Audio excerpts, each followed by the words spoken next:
trabajo con médicos apoyándolos en dar diplomados de programación neurolingüística, de tanatología.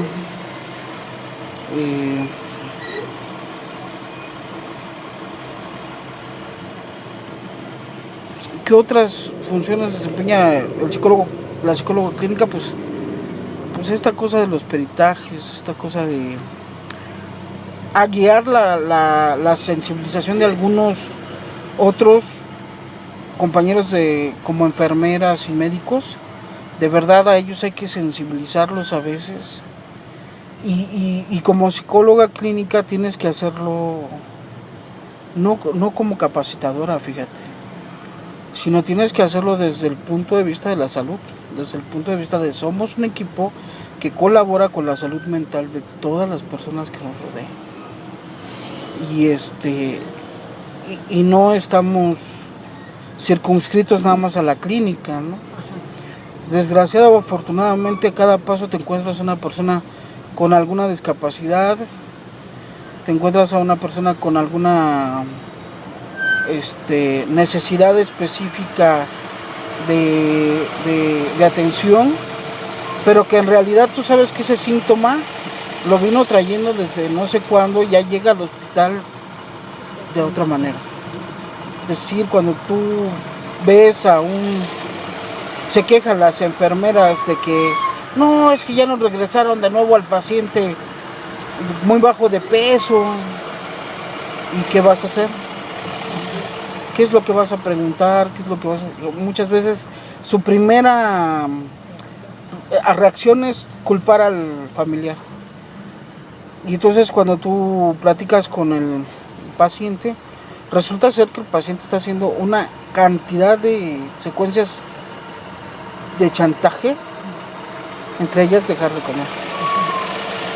Y entonces es como si te enfrentaras a un adolescente que deja de comer porque te quiere aclarar que decide que su cuerpo es suyo y que nadie manda sobre él, ¿no? Entonces, ya después de eso, pues sí le tienes que decir a la enfermera, claro que no vas a saber cómo resolverlo, pero tú ya vas a tratar al familiar de otra manera. Ya no va a ser el maldito culpable de que el abuelito venga todo desgastado, todo bajo de peso, ¿no? Sino, pues tú vas a tratar a la persona, le vas a decir, ¿sabe qué? Necesita ir a terapia usted y la voy a mandar con el doctor para que le dé el pase al psicólogo, porque pues sí, o sea, usted está haciendo lo que puede y mire cómo la manipula, ¿no? Entonces, esta otra parte también de sensibilización con las y los compañeros de trabajo social también. Hay muchas trabajadoras sociales que yo conocí en el diplomado de Derechos Humanos y ellas me llaman, me piden que por favor vaya a dar pláticas con sus grupos en las secundarias. Y pareciera ser que tienes que trabajar nada más como capacitador o como motivador profesional. Pero no, o sea, realmente vas a arreglar cosas clínicas porque te enseñan que de ese grupo hay 8, 9, 10 niños diagnosticados con hiperactividad, porque ahora la hiperactividad ha sido prostituida como el mejor pretexto para no hacerles caso a los muchachos, ¿no? Y entonces, ajá, y entonces, y de repente además que dicen ellos, es que no los han medicado, y se quejan las trabajadoras, no los han medicado porque los papás no tienen dinero para comprar el medicamento. Y por dentro digo, bendito sea Dios, porque así logramos que sean los menos los afectados, ¿no? Entonces,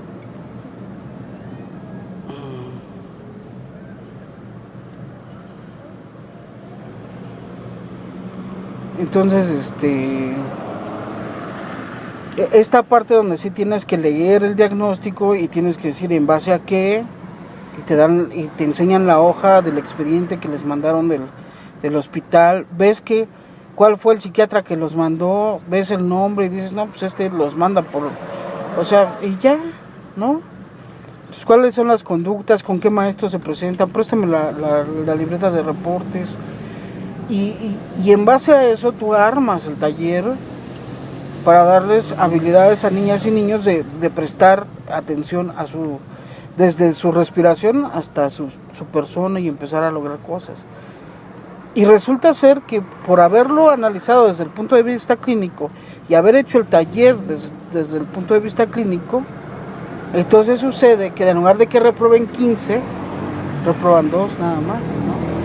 Y eso es porque sí, neta, o sea, si están cañones, si necesitan más, pásate. Si se puede o no, se puede hacer eso.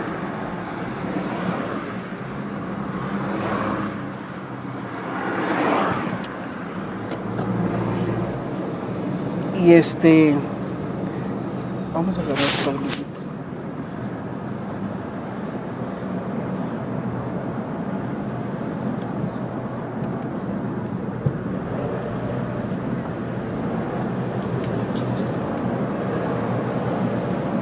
Y entonces, pues sí, ese es, digamos, dicen mucho que es psicología comunitaria. No, sí es clínica porque de verdad, si te metes a la cuestión de las necesidades, o de lo que está diagnosticando ya otro compañero, otro profesional, y si te metes a romper la estigmatización, y si te metes a dar una explicación clínica del proceso, y si estás trabajando con los niños y las niñas de manera clínica, porque estás haciendo un proceso terapéutico, estás haciendo una sensibilización terapéutica, y entonces logras un efecto terapéutico también. Entonces sí estás trabajando desde el lado clínico.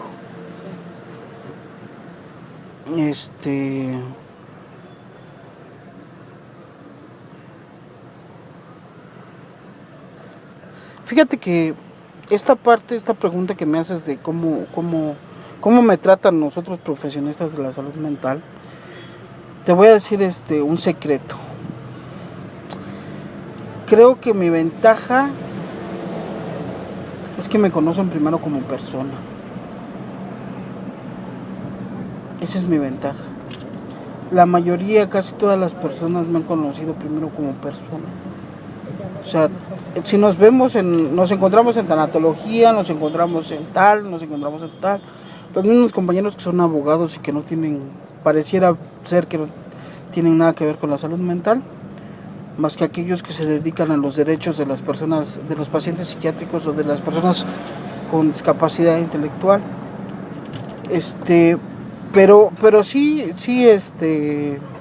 los he conocido ahí, entonces me conocen primero como estudiante, como persona. Y entonces ya es oye, ven, échanos la mano y mira, vamos a trabajar en esto, vamos a trabajar en lo otro. O me dicen, oye, ¿qué se podría hacer si esto? Pues se puede hacer tal o cual. Te digo que, o sea, a mí me empiezan a contar y mi cabeza empieza, y ya tengo el esquema, ¿no? O sea, ya tengo la tabla hecha en mi cerebro, y entonces empiezo a llenar nada más actividad, objetivo, tiempo, material, desarrollo, ¿no? Paz, ¿no? Entonces ya empiezo a trabajar en eso, y es muy padre que me tratan pues perfectamente. Es más, o sea, todo el mundo sabe, soy pasante de la carrera de psicología, te pido que por favor me presentes así, no soy titulada, no quiero que la gente se sienta engañada, porque hay muchas que le dan ese rublo así de, uy, el titulado, ¿no? Pero también quiero que además me sirve porque la gente se siente sorprendida, ¿no? Que con esos pasantes, saber qué nos va a decir, ¿no? Pero de repente pues les dices cosas importantes, interesantes, y pega, ¿no? En esta no sé, bueno,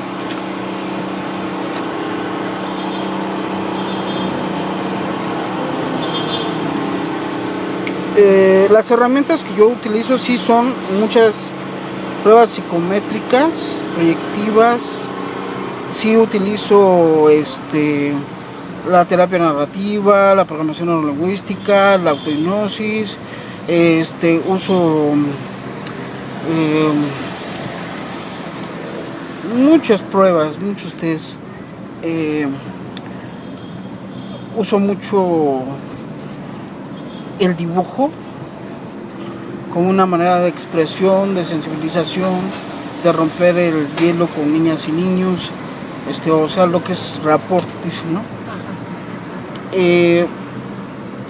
Sí, trabajo mucho, con muchas herramientas, y a veces la poesía, a veces, bueno, hay veces que hasta los cuentos estos de Caperucita Roja me permiten a mí establecer a través de el análisis del cuento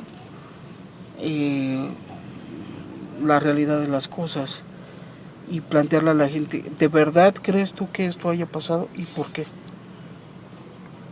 Y entonces en esta forma de darle una contestación y por qué sí es posible para ellos que haya pasado eso, entonces se te hablan de su síntoma y de lo que viven, de su contexto, de por qué en su contexto sí es lógico, ¿no? Ajá. Y como te dicen, no, pues es que pues el lobo se parece a fulanito porque me pega, ¿no? Puede ser. Por ejemplo, ¿no? Incluso hay dos herramientas pedagógicas que yo uso mucho. El Bender es leído desde el punto de vista psicológico y pedagógico. A mí me gusta estudiarlo mucho desde el orden pedagógico. Le vamos a dar la vuelta así para salir por esto.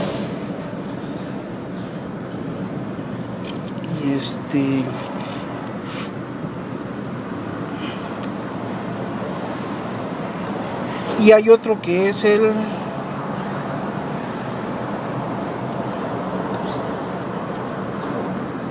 para trabajar con niñas y niños. Hay de la, a ver si es para acá, sí. Si no, en esta misma, mira, así. Esto de trabajar con niñas y niños es ¿cómo se llama? Barsic, sí. El Barsic me gusta mucho. El que tiene la casita de la gallinita, el pescado, ese me gusta mucho para trabajar con ellos. Después de ahí se formulan la narrativa es una herramienta muy buena, entonces se formulan, a partir de lo que hacen, ya después de eso creamos historias, planteamos, oye, ¿por qué no señalaste y por qué sí? ¿Crees que te guste más el pez o te gusta más la gallinita? ¿O qué? Y entonces ellos así como que empiezan a hacer historias, y en esas historias develan mucho lo que están viviendo.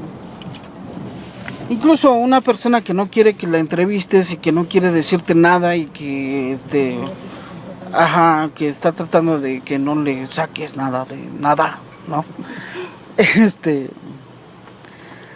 Pues concluyes finalmente que es una forma de decir, pues esto es mío, mi saber es mío y mi cuerpo es mío y mi vida es mía y tú no te metas, ¿no?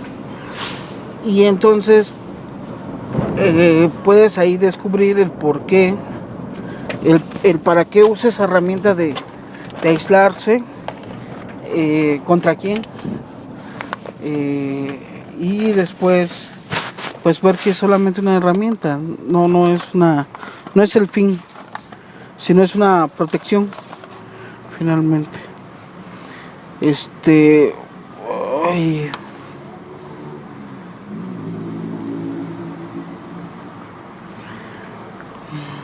Complicaciones o problemáticas, pues que la gente no está sinceramente clara de que tiene que pagar el servicio.